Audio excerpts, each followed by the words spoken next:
Hello. We've got one, two, three, four CDs here, and they're all by Elton John. Reg Dwight. Um, so I don't have much of him really, much of his, because I would say I'm not really the biggest Elton John fan. I don't know much about him beyond his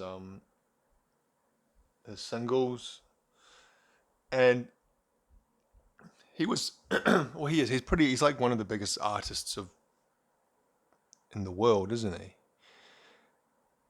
And growing up in New Zealand in the 1980s, his music was played a lot on the radio. Kind of a mixture of his 70s stuff, but also his newer stuff that came out in the 80s. New at that time, obviously not now, new now. And so that kind of colors my feelings and emotions and ideas of Elton John. Because a lot of those songs I can't hear without having all the associated memories of that and parts of childhood and just kind of not even necessarily a specific memory, but just kind of a feeling, I guess. So I have two copies of Yellow Brick Road, considered by many to be his greatest album. Um, I have this, which is one of those, the way that they used to release double albums is kind of, I've said before, it's kind of like two single CDs stuck together. So it's much wider. Sorry, I've got a bit of a tickle in my throat. It's hard, hard to breathe in without getting a tickle and making me cough. And then the CD's kind of placed on each side.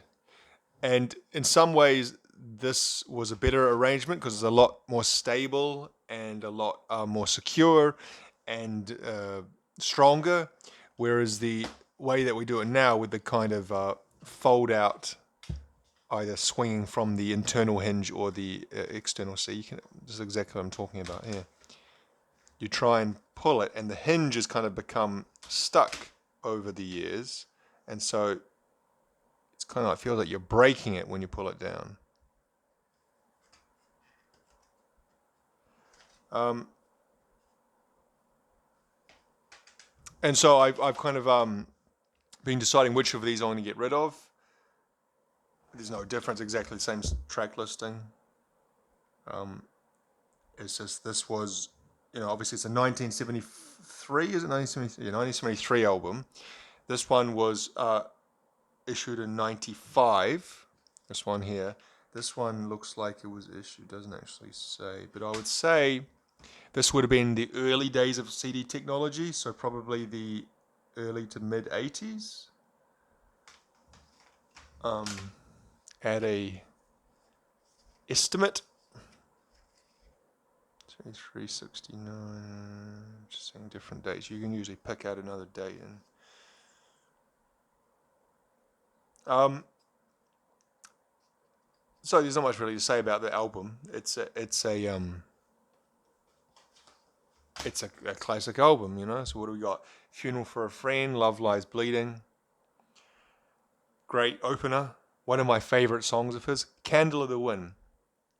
That song it's kind of one of those songs where it becomes just noise, if you know what I mean. It's been played so many times. I've heard it so many times in my life. And then when it was rewritten when Princess Diana died in 1997 again, that I don't hear the song as a song almost, if you know what I mean. Benny and the Jets, I like that. That's a good song. Goodbye Yellow Brick Road, it's a great song. The song has no title. Grace. Jamaica Jerk Off, I've seen that movie too.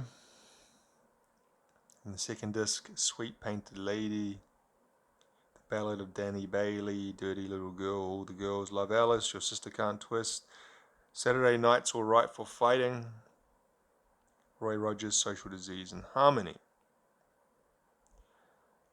So you look through his album. So this was, like I said, was released in 1973,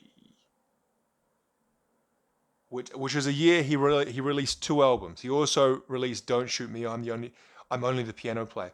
His first album was '69, "Empty Sky," and in the 10 years from his first release, 1, 2, 3, 4, 5, 6, 7, 8, 9, 10, 11, 12, 13, 13 albums in 10 years. And packed with some of the most well-known songs of the 70s, throughout those 13 albums. And then he didn't really slow down much in the 80s. Oh, he did in the kind of late 80s, but we got 80, 81, 82, 83, 84, 85, 86, 88, 89. Okay, so he had a year off in 87, but he was almost doing an album a year in the 80s as well. So anyway, I'm looking at the condition of these two, and I'm going to keep one of them and get rid of one of them because I don't need two copies of Yellow Brick Road. The classic years this is. See this one here, Special Festival Import, which really tells me this is really quite old because I haven't seen a sticker like that for a long, long time. The other two things I have are not really albums, they are greatest hits collections. An older greatest hits collections and a love songs collection. So what's on this? Your Song, Daniel, Honky Cat, by Yellow Rose, Saturday Night, Rocket Man, Candle in the Wind, Don't Let the Sun Go Down on Me. So this would have been up to, I'm trying to look here. This would have been just in the 70s, because I think, so Honky Cat was 72. Your Song was one of his very first, it wasn't his first song, but one of his first singles. Those Negative 4 and 5 are from 73. Rocket Man wasn't it before them? No, Daniel was before. Daniel was on, and Crocodile Rock were both on Don't Shoot Me, I'm the Piano Player. So same year as Yellow Brick Road. Don't Let the Sun Go Down on Me. When was that? That was 74 on Caribou. So obviously he redid the Don't Let the Sun Go Down on Me. He did that with George Michael at the Freddie Mercury AIDS benefit memorial show after Freddie Mercury died, and that's often the one you hear more nowadays, that live version, because him and George Michael did go well together, their voices, and George Michael does pretty well on that song. I'm trying to see. Okay, so this is just really early 70s. I'm trying to see what year Border Song was released. Okay, must be 70s. So really not much of a greatest hits collection, because it's, okay, Border Song was 1970. It was one of his very first songs. So yeah, wonder what year this was released. Oh shite! God damn it! It's okay. Well, it says the years right there. I'm looking through over here, and it says right here. So 70, 72, 73, 74. So it's just the first 5 years of his career.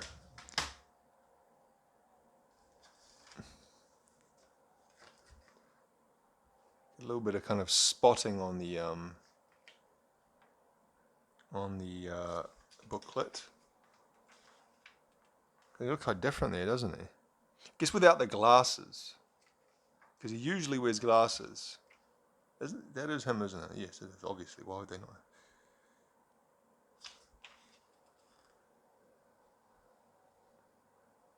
'84. Okay, so this was released in '84. This actual CD. Okay. And then the one I've got next, or lastly, is his love song compilation. So a collection of his greatest love songs. And the reason why I got this is because this covers all his stuff, his later stuff from the 80s as well. And like I was saying at the beginning of this video, a lot of that stuff is what was on the radio a lot. And when I hear those songs, there's a certain songs that you've heard. I've talked about a lot of this before in different ways, but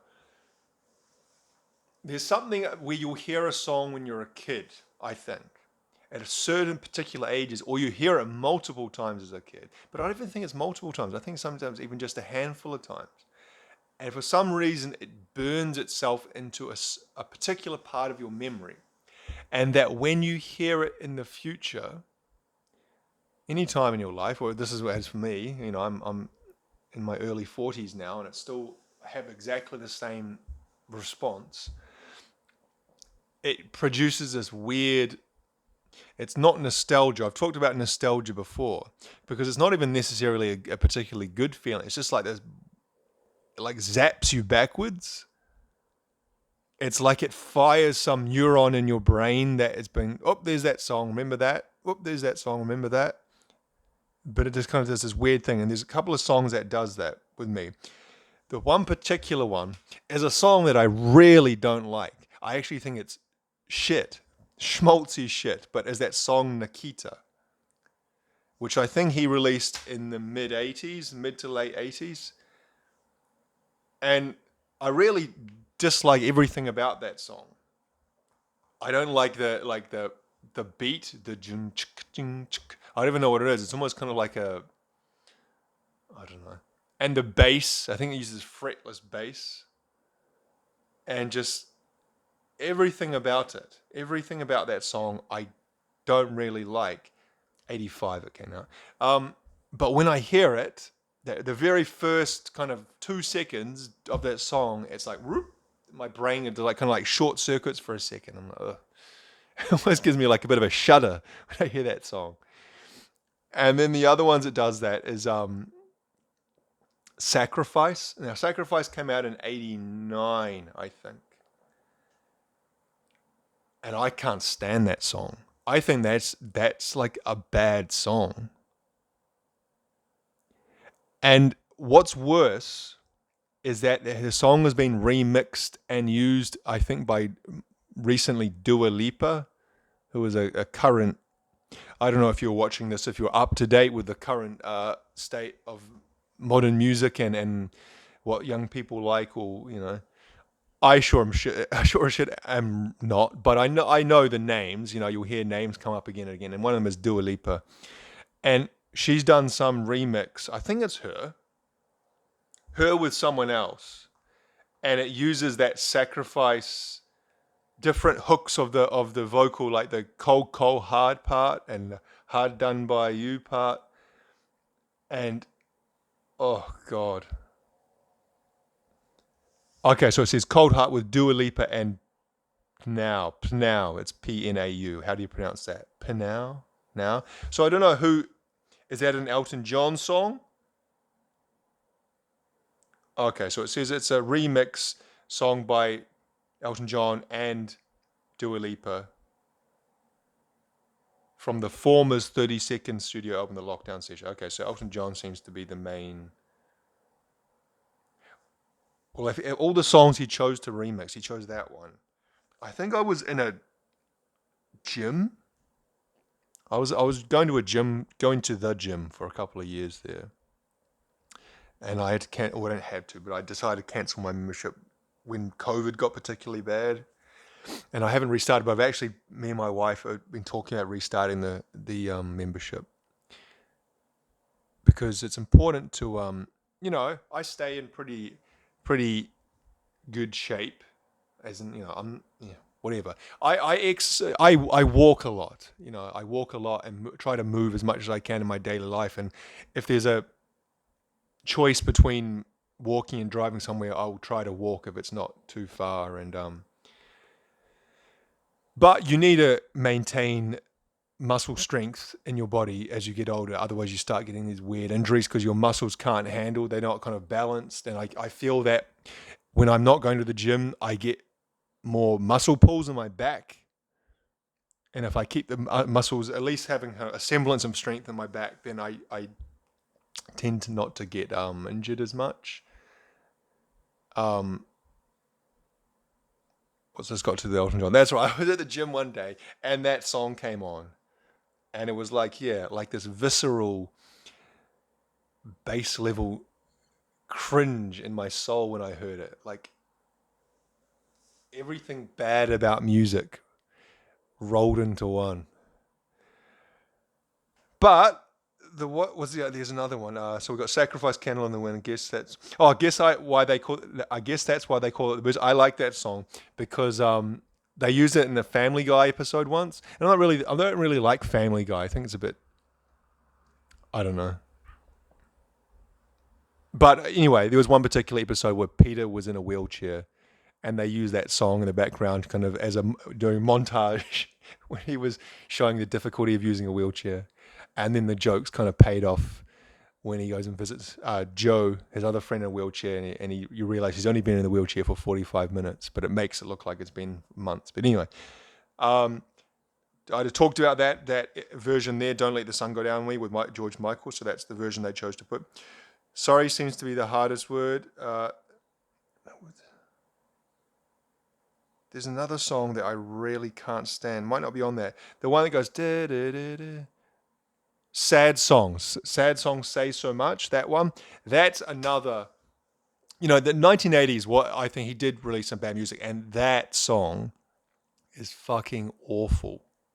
That's another song that have kind of got this imprinted into my brain for some reason because I heard it so many times in the 1980s that when I hear it now, it fucking sends a shudder down my spine. But also, it's just, I listened to it because I saw the title of the song when I was going through looking on something recently, and I was like, "Why? I know that title, but what's the song?" So I pushed play on Spotify, and as soon as as soon as it started, I was like, "Ew, this song, fuck off!" Quickly skipped out of it. But it's funny how music can do that, both positively and negatively, can bring so much like joy and peace and like just good feeling to your soul. But then at the same time, if it's a song you don't like, it can kind of do the opposite. Which reminds me, I don't know if anyone here uses a Bluetooth receiver in their car. I don't have a, I'm going to go off a tangent here, but it's okay. I've got a pretty old car. I live a pretty simple life. I try to kind of keep things, and I don't replace things if they don't need replacing. My car's a 2003 Nissan, and it doesn't have Bluetooth functionality on the sound system, as you would imagine. So you can buy those kind of plug-in Bluetooth receivers, FM receiver, so it plays it through the radio of your car, which works fine generally for me. And so I can drive around town listening to the songs off my phone on Spotify. But sometimes you'll get interference with someone else. I assume someone else also using an FM receiver, Bluetooth receiver, on the same frequency, but has more strength.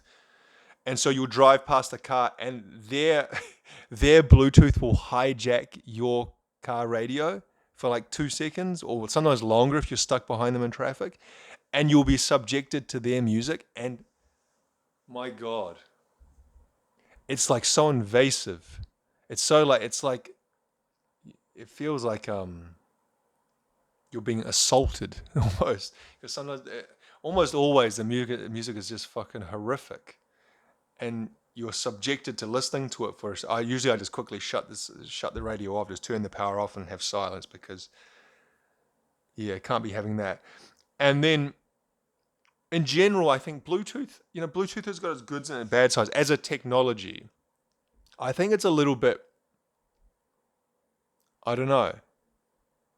It's like, I feel like all the bugs are not sorted out. Sometimes you'll be listening on Bluetooth headphones, which I don't like. I much prefer jack-in headphones, as in plug it into the thing that you're listening to. But I can understand the benefits of Bluetooth headphones, as you don't have the cord, and it's a lot freer, and you can kind of, you're not restricted.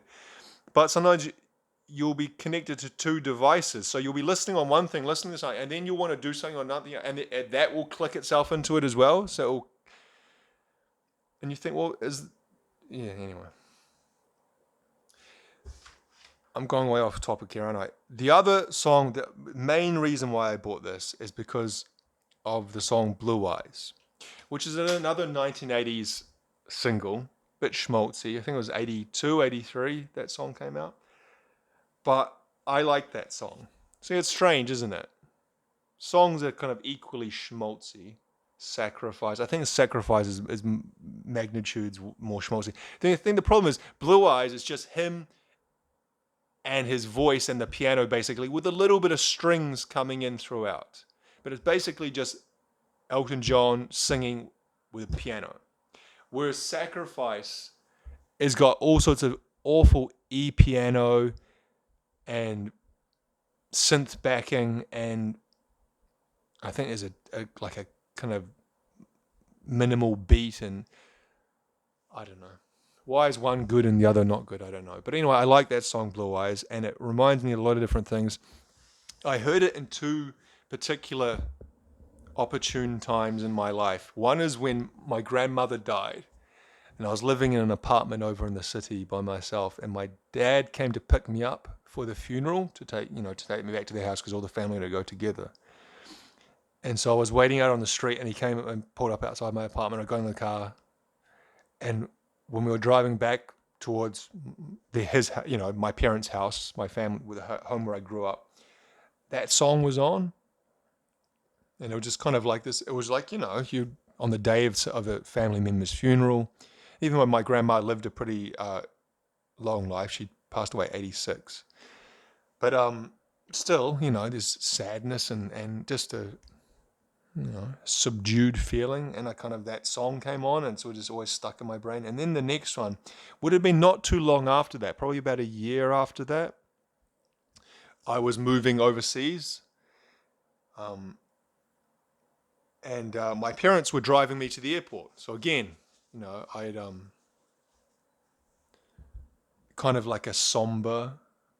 I I can't stand saying goodbye at airports. Who does like that? No one likes that. It's kind of like a stupid thing. Well, I love saying goodbye at airports, but sometimes I would rather not have to do it. I would rather just drive or not drive. I'd get myself to the airport and not have to say any goodbye to anyone there.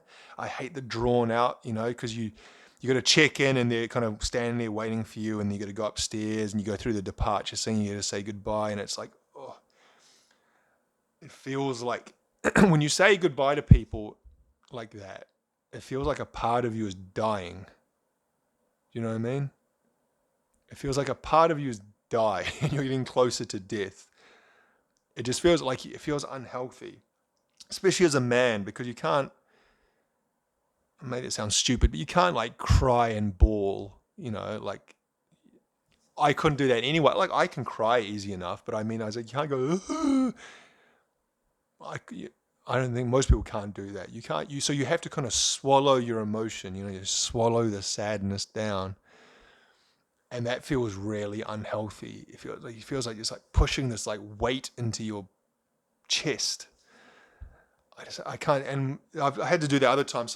My wife and son went away for a month last year to my wife's from another country, so she went back to visit family, and my son went with her, and the same thing. It's just like, saying goodbye at the airport. It's just, and so anyway, driving to the airport, that song Blue Eyes was on the radio, and when I first heard it, I kind of thought back to the day of my grandmother's funeral, and now another kind of sad day, but for sad in a different way. I'm excited to be going overseas and to be starting a new job in another country and all the things I was about to do, but it's also sad having to say goodbye to your family in that way. So yeah.